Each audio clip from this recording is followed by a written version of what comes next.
But the exodus of black British talent to the US began back in the 90s, when they struggled to get work on stage and screen in the UK.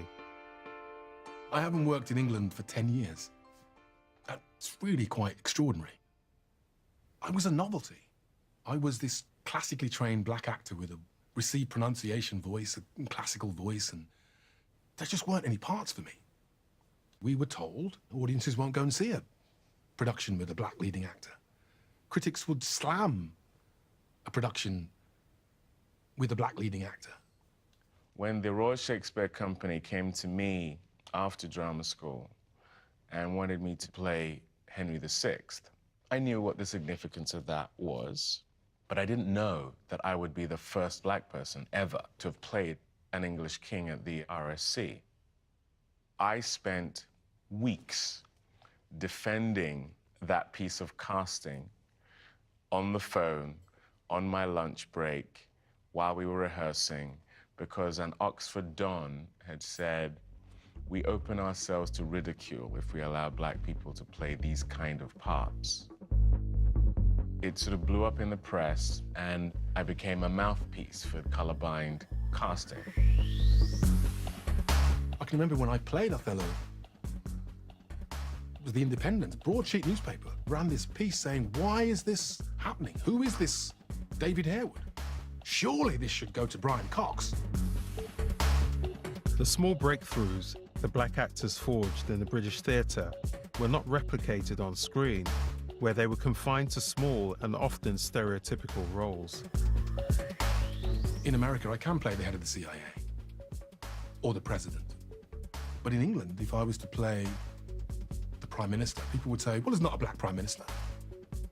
There's never been a black Prime Minister. How's he playing the Prime Minister? The reason why black creatives in the film industry behind and in front of the camera going to America is because America has its problems. I mean, America is extremely racist, but their racism is so upfront. They can fight it. You can fight what you can see. Through struggle and strife and all that kind of stuff comes the arts. And so through that, they've created just slightly more opportunities. The racism here is slightly more insidious because we almost pretend like racism never existed. That's why we're finding it so difficult to progress. I was getting opportunities, but when I looked at my white friends who I had come up with, whether it be at drama school or done plays with, their trajectory in the UK had a bunch more bandwidth. There was more room for them to grow.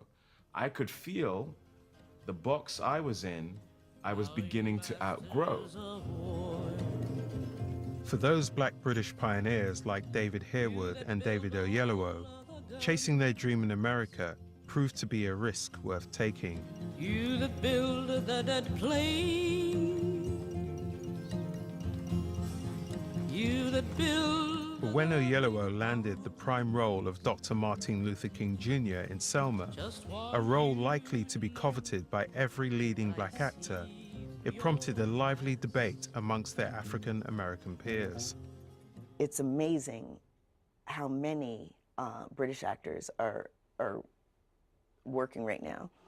First of all, there's a huge wealth of talent and training. How much work and preparation is put in by these Brits to perfect the accent, to get here, to put in all the years of work so they can call themselves and think of themselves as a thespian and able to execute. I have not seen one British actor that hasn't trained in theater show up in an audition. A large majority of us are like, hey, somebody told me I was fly and good looking and had it, so I'm gonna go try. And you know, it's a different thing. It's as a craft.